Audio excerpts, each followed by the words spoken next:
Welcome to Not Your Mother's Housing Market, the podcast where we dissect and discuss emerging trends in real estate because a 21st century market requires 21st century strategies. I'm Katie Keaton, your Southwest Washington realtor, and I am joined by Gabby Graves, your local lender with Synergy One Lending, NMLS 2190032. Today we're talking about FSBOs. Fizz. Fizzhos? Fizzhos. We're a little bit unhinged today. Just a little bit. We both had hectic mornings, Yes. moms, work life, balancing, all those things. All the good stuff.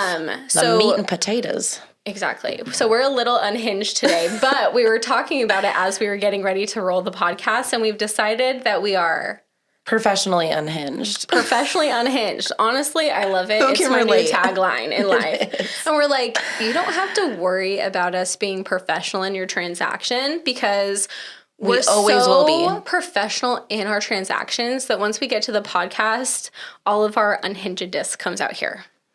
Yes, this is our outlet. This is our outlet. So welcome to the party. Okay, so we are talking about FSBOs today. And what does FSBOs mean for the people that don't use that lingo? Yes. FSBOs means for sale by owner. So this is when sellers decide to sell their home by themselves without realtor representation. Very fun. Yeah, so Love Gabby it. is going to give us some stats about FSBOs. Quick little stats. We sourced this from, Katie, help me out with that real quick. National Association of Realtors. Thank you. So the National Association of Realtors will do a lot of stats at the end of the year. And so we pulled these stats from their 2022 profile of home buyers and sellers. Yes. So in 2022, FSBO sales were up to 10%, where the year prior they were at 7%. So they've gone up just a little bit from 2021 to 2022. The majority of FSBO sellers, 50%, knew the buyer in some manner. FSBO sales in rural areas are a little bit higher. So 13% in rural areas as opposed to 6% in urban. Yes. And typically, FSBO sales will sell for less in purchase price. The median purchase price on a for sale by owner is $225,000, where the median price on a home that an agent assists with is $345,000.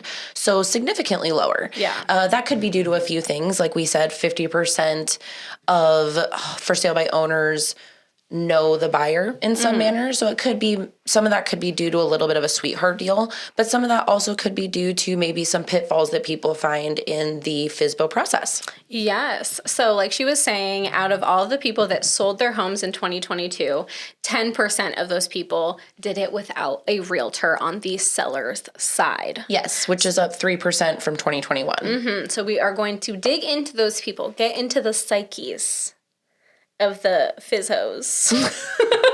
Just kidding. We love them. Are we going to bleep that out? You're trying to say everything on the podcast. I know. No, I just mean I'm okay with it. I just mean, I don't know. I told you I'm unhinged today too. Normally I'm the one that's like, we have to keep this G-rated at all times. I'm all times today. Pushing the limits. Pushing the limits. Okay, so I'm going to do a quick lean over and read what's on Gabby's screen.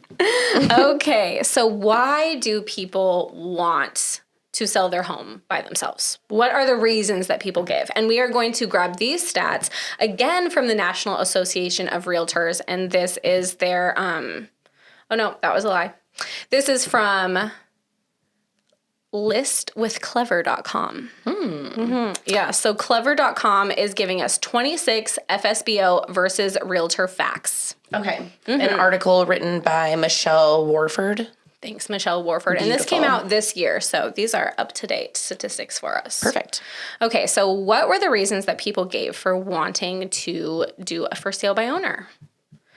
I think it is in that list you had, but I'll go ahead and start us off. So the big one, of course, they wanted to avoid paying a realtor commission.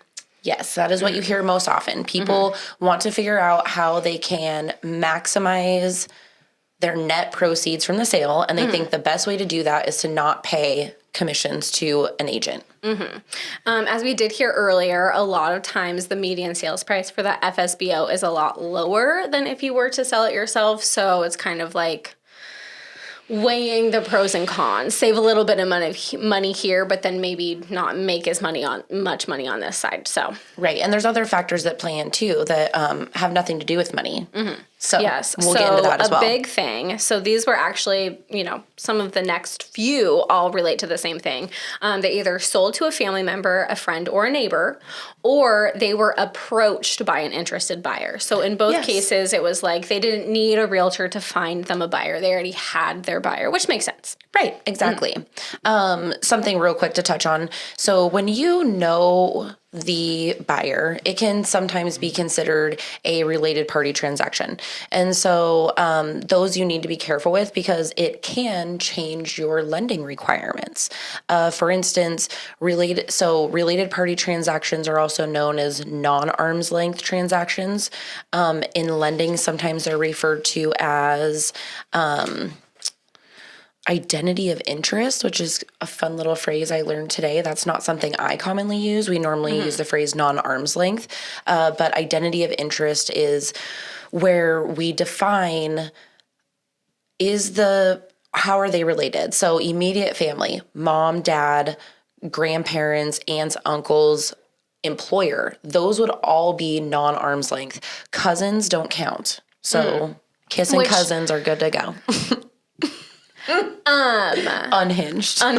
So this is so interesting to me. So we are talking about these because anytime that you are selling to someone that's where this category falls into it. It can, yes. I hate the term non-arm's length.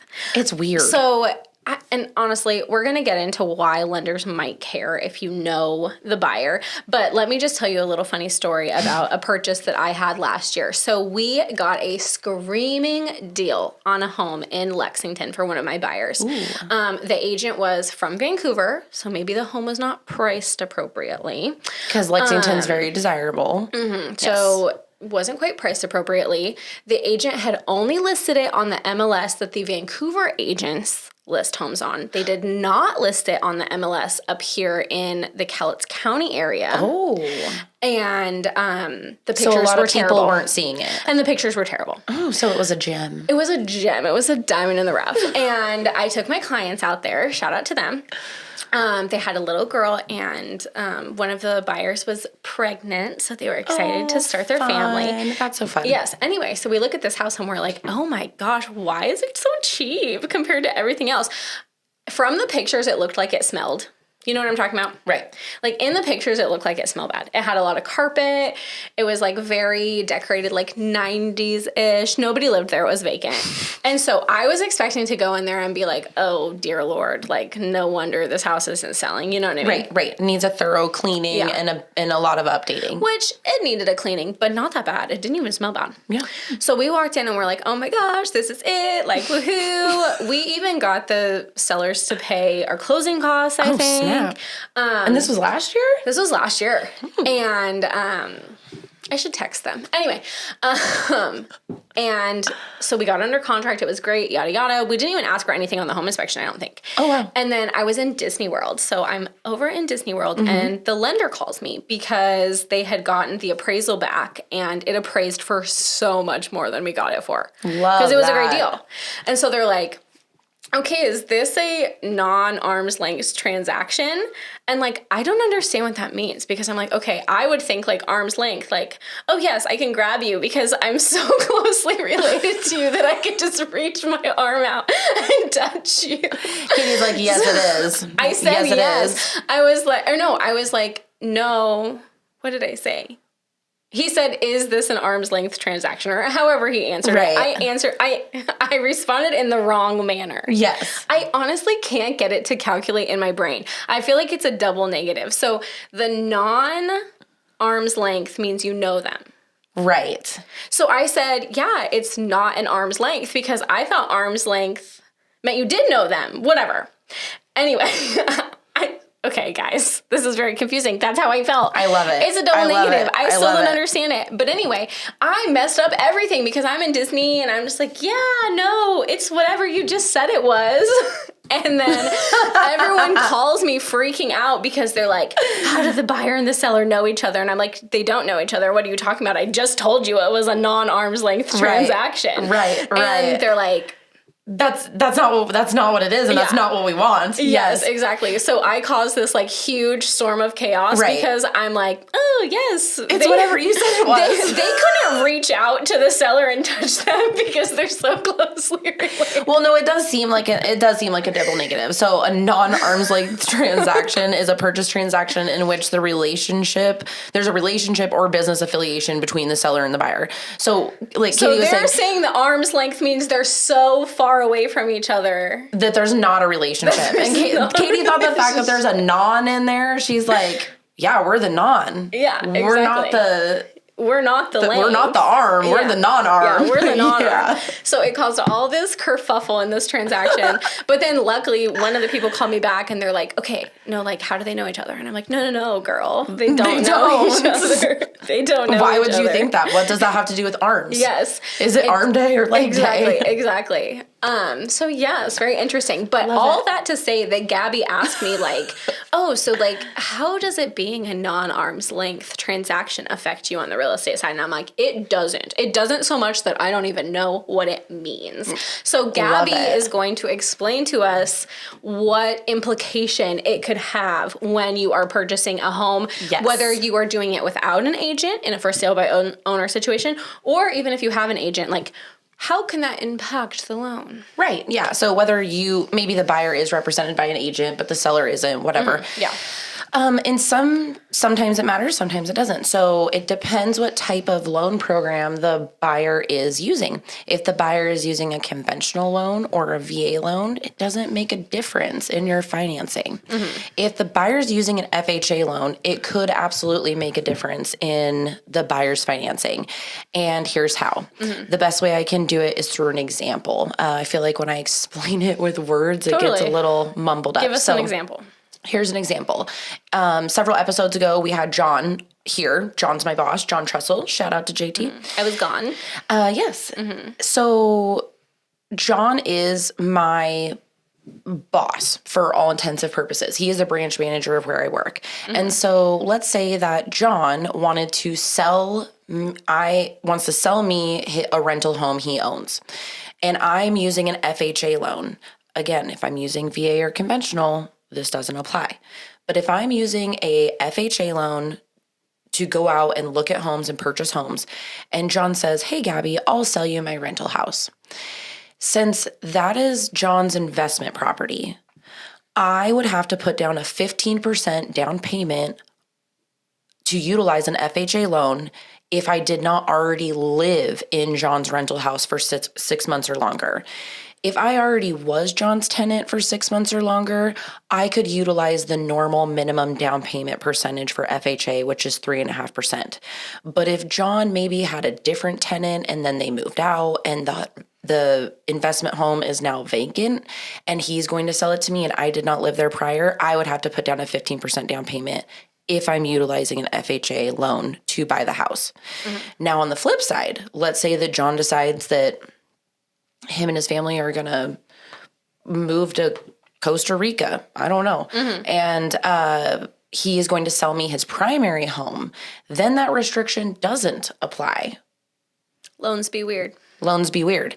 We tried to look it up quite a bit. And I was just like, why? Right. Why is it like that? Why? So first, so that we are citing our sources, like mm-hmm. good podcast hosts, this information is from the HUD 400.1 single family loan handbook. So that's where this information comes from. Official.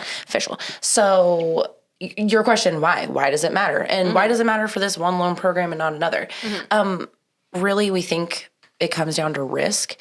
So essentially, maybe what they're trying to avoid is a buy and bail. So maybe someone purchases a home and they can no longer afford the home, and so they ask their sister to buy the home from them so they can keep living in it, but no longer have the obligation of making the mortgage payment. But I thought if it was a primary residence, then... We'll assume the sister already has a primary residence, Okay. and then Okay, she's okay, helping the sibling out because they can no longer afford their home. I think that's kind of why, because in that situation, sister that already owns her primary residence and is buying that for somebody else, they would have to put down that 15%, you know, because they don't already live in that home paying rents on it. Anyway, loans be weird. But I will say two things. I am so happy that we are talking about this because it taught me something. So next time I'm helping someone buy a rental property or whatnot. I'm buying my uncle or aunt's house. Yes, from someone they know. I will at least be able to tell them, hey, make sure you tell your lender that you're related to this person so they can make sure that everything looks good for you. Because it could make a difference. Not always, could. And again, to tie this back to FSBOs, the reason that we're talking about it in this situation is because over 50% of people who sell their home without an agent's help are selling it to someone they know. Right. Which I have definitely had that experience where, you know, I might be helping a buyer. I had it happen to me twice this year, actually, where I was helping a buyer look for homes. And then they ended up being like, oh, my contractor friend is going to sell me his house. Or that they flipped. Yes. Or on the other side, like, hey, I want you to sell my home. And then before we get it completely done, they're like, oh, actually, my best friend's going to buy it. Yes. So that does happen. But there still are some like, you know, big downfalls to not having a realtor even in those situations. Yes. You know, it does make things easier. You're not having to market your house, which is a big reason that people use a realtor. You aren't having to figure out the price quite as like down to the nose because maybe you don't care as much if you're getting the entire market value of the home. Right. You don't have to be there to let people in and out of the house like you would need to in a normal for sale by owner situation. Scheduling showings or even doing an open house. That's a lot. It's a lot to schedule all of that on your own. So you don't have to do those things. So I totally understand where it's like, oh, well, I don't need a realtor to do those things. One thing I will say though is that even in a family situation, you might come or run into disagreements. And that is one big place where the realtor can help because you are at an arm's length. Okay, I get it now. You are at an arm's length from the other side. So the realtor can be your intermediary. Right. Where, you know, I have seen it happen where it's like, okay, cool. Like we're fighting about this little thing. I think my aunt's not being fair to me. I think my niece is trying to take advantage of me. And you don't have that middle person to kind of try to work that out. And honestly, it's what I find is it just comes down to miscommunication. You don't know what you don't know. And that is why you hire an agent. It's not that the aunt is not trying to be generous or that the niece is trying to get over on the aunt. It's just that there's certain things in a real estate transaction that if you have not done several before, you might not know that this issue even exists. Yeah. And then you get down to the wire and you know, the chips kind of fall in maybe one person's lap, and that's where hurt feelings arise just because no one knew this problem even existed to begin with. Totally. Also, we were talking to John Trussell, her boss, and we were just talking to him about different experiences he's had helping people with for sale by owner. And he was talking about the fact that a lot of time when you're in a for sale by owner situation and there are no realtors involved, the people kind of like want the lender to step in and be their guidance, which Gabby can also speak to the fact that like they're not legally allowed to help you with that paperwork. But he brought up the point that he had one transaction fall apart. And I don't know if this was an example or something that specifically happened to him, but where it's like there isn't a realtor to explain everything. So the seller thought, okay, I told so-and-so I was going to let them buy it for $300,000. So when they buy the house for $300,000, I'm going to get $300,000. Right. Then when it came time to close and he realized he still had $8,000 in closing costs or $15,000 in closing costs or whatnot, you know, prepayments to the government, this, that, taxes, yada, yada. He didn't have an understanding of that. So he felt like the buyer was trying to take advantage of him or, you know, what have you.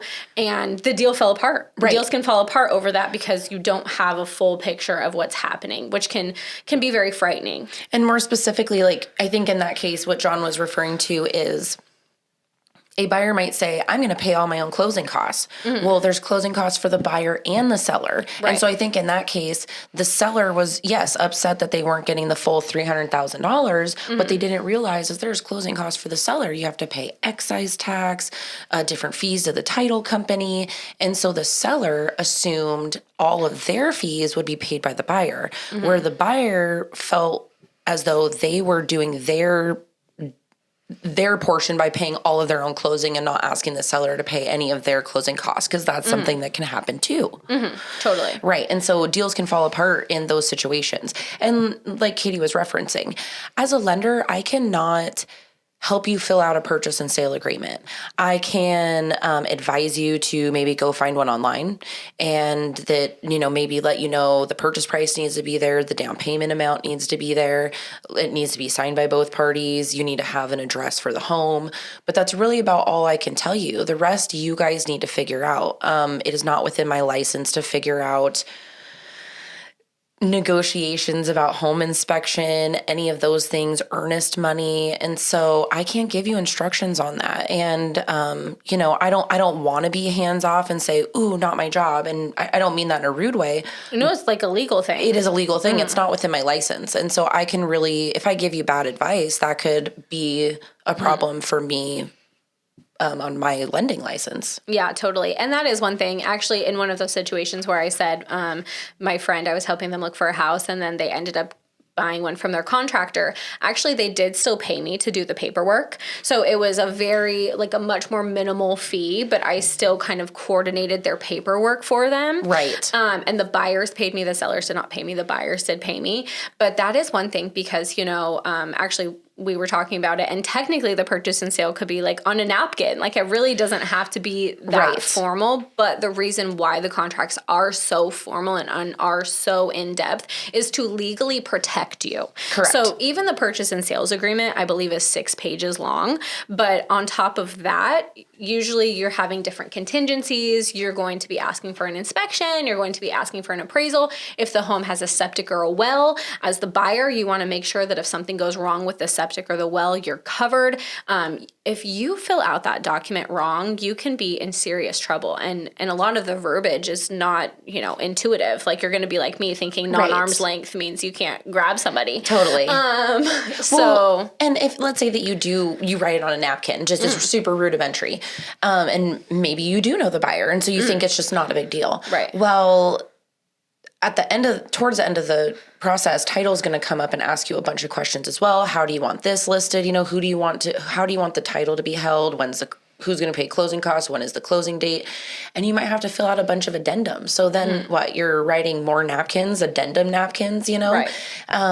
It just paperwork alone, you guys are worth your weight in gold. Oh gosh, yeah. The paperwork is where Horrendous. we do most of our business, for sure. And that is noted, where when people asked what was the most difficult for them, if they were selling a home by themselves, they did list paperwork as one of the most difficult things. Right. They did also list the fact that they had to market the property themselves. I think we read a stat where it was like over 40% don't market their homes at all. So that's insane, especially with social media. Right. And of people that do, they usually are asking their friends and family to help them market it. They'll use social media. They'll put a sign in the yard, but you need to market the property. Right. And even if you do put it online, I had a buyer one time, because, sometimes buyers come to me and they are my clients who are like, oh, I love this for sale by owner. Could we look at it?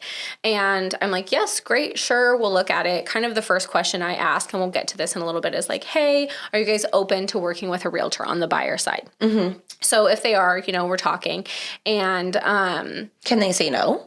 Yes, we'll get to all this in a second. Didn't know that. But anyway, there was one time where my buyer wanted to see this house so badly, you guys. It had been listed. I think he had gone in and listed it on Zillow, like in the back end platform where you can list your own things.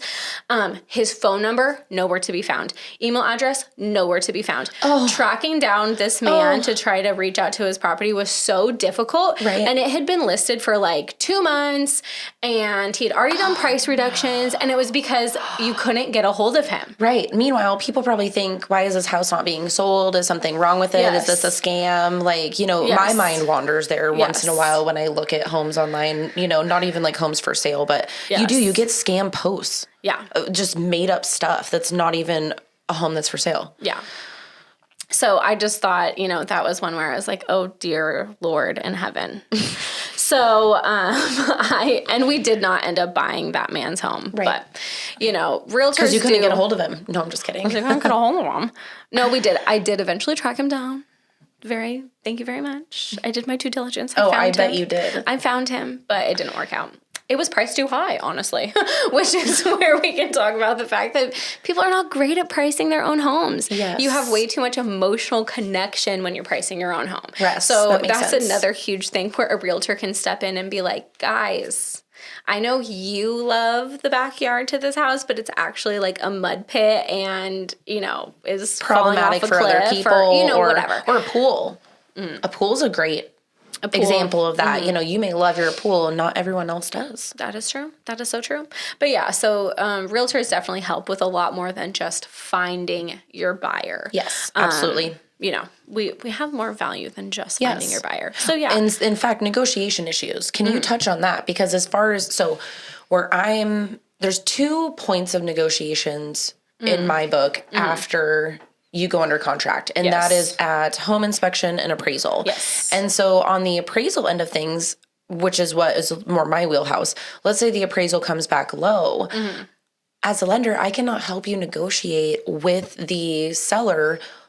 Are you going to reduce price? Are you going to increase seller's concessions? I can make those changes to the loan, but I cannot help negotiate. I cannot advise you on what to do. And so that's where things get really tricky when you don't have an agent. Furthermore, with home inspections. Oh, home inspections are the hardest part of the transaction. That's where most deals fall apart. Right. And that's even when realtors are involved. But let me just say this before we get into this conversation, because like I mentioned earlier, for sale by owners can work with a buyer's agent.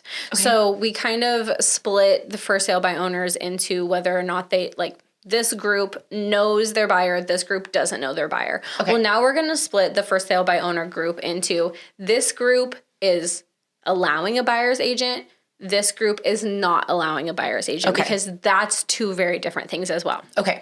So on the first hand, there may be someone who's like, hey, I'm doing a for sale by owner because I want to save money, right? That was the number one thing people listed.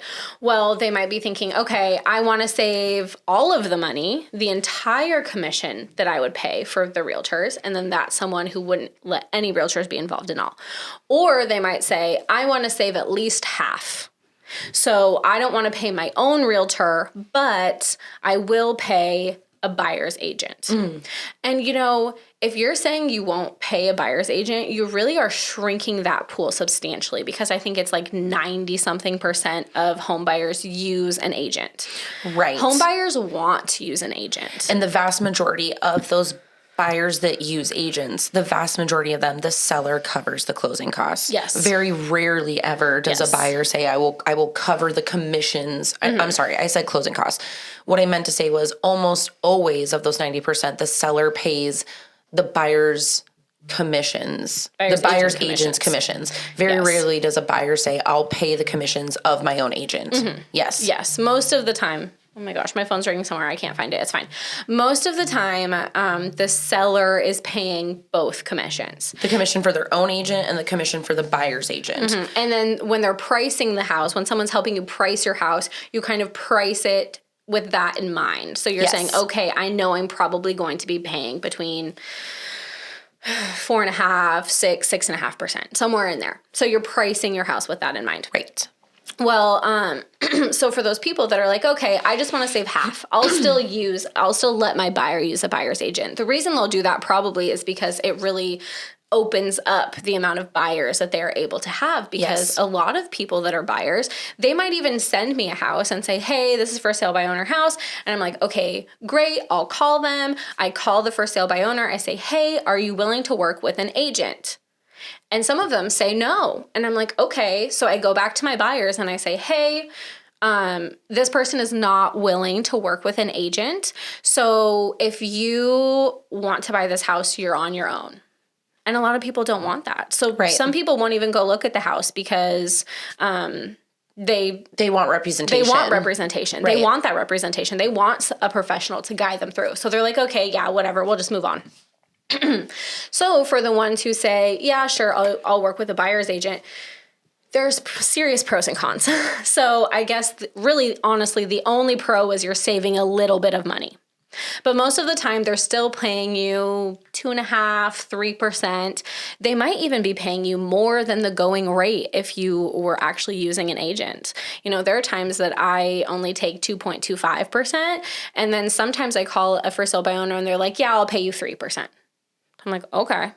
The thing you have to keep in mind, though, if you are that seller, is you are not represented. So now, yes, you do have someone doing the paperwork, and you do have someone going out and showing your home, and you do have someone that's going to be the middleman between you and the buyer. You have someone that's going to be able to communicate with the lender and the title company. Yes. You're not going to have to figure that stuff out yourself, but the person that's doing all that stuff is on the buyer's side. Yes.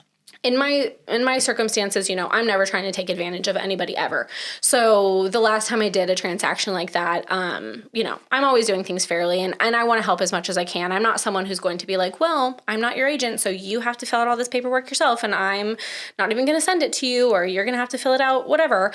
Right. I still am very cooperative with the seller. Of course. But not every agent is. And so they might be sneaking in some paperwork that maybe benefits their buyer. They might be adding some little caveats to the contract that unless the seller is really going over it with a fine-tooth comb, they don't notice. You know what I mean? Interesting. Yeah. And maybe the agent says, okay, just go ahead. Like, this is very standard. Just go ahead and sign this. And then the seller signs something that really is skewed towards the buyer because at the end of the day, that agent is representing the buyer. Correct. So I personally think if you are going to pay an agent, pay two agents. Yes. You're not saving that much money to go in where now you're basically paying for the legal team of the other side. Agreed. Yes. You know what I mean? Yes, I do. I agree with that. Or the pitfalls that you can fall into. Mm-hmm. So, talk about the home inspection, how that can complicate things and negotiating or even earnest money. Yeah, of course. So, the home inspection, again, sometimes what'll happen is from the buyer's side, maybe they are unrepresented. Maybe the seller said that they were not willing to work with an agent at all. So neither are represented. Well, if you don't put in that contingency, if you don't put in that form that says you're having a home inspection, you can pay to have a home inspection, you can do whatever, but you can't negotiate based off the home inspection at all. The seller does not have to negotiate with you at all if they don't want to. Unless you put in that special form that states you have that right. Yes. Wow. Same thing for a well, same thing for a septic. Like, you can go out and you can pay to have the well inspected, but if you don't have that document that the seller signed saying that if something is wrong with the well, you can back out of the contract and get your earnest money back, then if you decide something's wrong with the well and you don't want the house any longer, the seller is going to keep your earnest money. And kind of the list goes on and on and on. Got it. But another thing, you know, maybe you're smart enough as the buyer, as the seller, that you included that form so that you are held to that form. First of all, there are many, many timelines involved in this. So all of these forms are very specific about the length of time. So it could be a situation where neither of you guys are really up to date on how to count that timeline.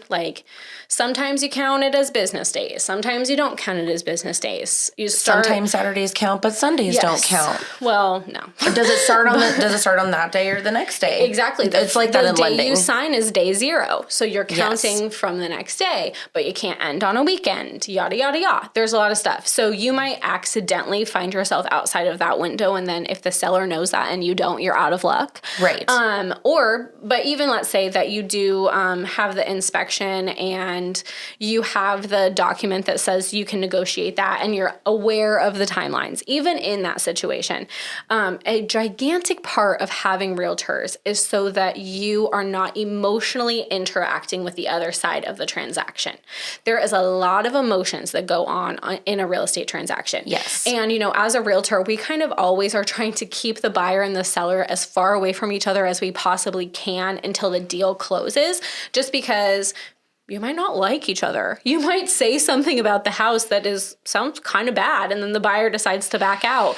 You might just be the type of people that butt heads. Right. So during those inspection negotiations, like something might seem like a huge deal to the buyer, not a huge deal to the seller, and the transaction fizzles because there weren't realtors in the middle to be like, okay, if you give this, we'll give that. Exactly. Or this is the reason we're asking for this. Kind of like with the appraisal. The things in the appraisal will stop the transaction from happening. Right. So the loan will not fund if the appraisal is not met. Yeah. So one of those things is there has to be a vapor barrier underneath the house in Washington. I can't speak to other states. There has to be a vapor barrier underneath the house. So maybe if the buyer and the seller are not communicating efficiently and the buyer is saying, oh, I was going to buy this house as is, but now they come back to the seller and they say, oh, guys, you have to do this and this and this before I can buy the home. The seller might have a problem with that. Might not understand. Not want to. Yes. Right. So there's plenty of things that can happen during the negotiation that go much smoother if you have realtors involved. Absolutely. And again, lenders cannot advise you on these things. Mm-hmm. So that's where, it's not that I want to be hands off, but I have to be hands off. And so that's where you do need good representation. I do not have the wealth of real estate knowledge that Katie has. I understand lending knowledge. Yes. And I want to make it very clear. Like, I have no problem with people that want to sell their own home. I am not offended by it. More power to you. But it sounds like a better idea, I think, sometimes until you start digesting some of these items. This is the one thing I'll say. There is really one pro. The one single pro to selling your home by yourself is the potential to save money. Yes. There are a lot of cons. Agreed. And there are a lot of pros to using a realtor, and there's the big con to using a realtor is that you have to pay them. Right. So, and only if you're selling. True. Yes. Of course. Thank you so much. And one little stat that we found, we've talked about the fact that 10% of sellers sold their own home in the last year, but 36% of sellers tried to sell their own home. Yet only 10% succeeded. Yes. So that tells you, people might start out as FSBO sales, and come upon some of these stumbling blocks in inspection and appraisal, or maybe they find that they just don't have a big pool of buyers even looking at their home. All the things Katie said, and they end up going to an agent anyways because their home is not selling. Yes. So like we said, 36% of people tried. 10% actually went through with it, and probably most of those people knew their buyers. Right. That's just me guessing. But for those people that did decide to eventually go with a realtor, their reasons for doing so was that selling with an agent was easier. The second reason was it was taking too long to sell without an agent. That goes back to that marketing strategy. Yes. And third, the for sale by owner paperwork was too complicated. Yes. So I think we did hit really on all three of those. And that is why a lot of times it's better to use a realtor. Absolutely. Yeah. So hopefully that was informative. And I do apologize. I hope that the people didn't think that I was mean when I said fizz bitch. It was just funny. Or fizz hose. I'm sorry. Yeah. I was not meaning to offend anyone. No. We love you all. Clearly we're unhinged. And we're unhinged I just today. Enjoy a little dark humor. I don't know. There you go. Yeah. And our compliance people said we could cuss as much as we wanted. Yeah. We just can't quote rate. Yes. We just can't quote rate. So you will never find us doing that here. Never. On Not Your Mother's Housing Market, because that is what you are listening to. Yes. Thank you so much for being with us today. That was a good transition, right? It was, yes. Okay. Thank you so much for being with us today. Remember, you can find us on all the social medias at Not Your Mother's Housing Market. Facebook, Instagram. Like and subscribe. Like and subscribe on YouTube. Thank you. We're trying to get more subscribers on YouTube. We would love emails from you guys. Yes. Hit us up. We want to see what you guys think. And that's notyourmothershousingmarket@gmail.com. Yes, it is. But yes, with that, I am Katie Keaton, your Southwest Washington Realtor. I'm Gabby Graves, your local lender with Synergy One Lending. And thank you so much for listening. Have a great day, everyone.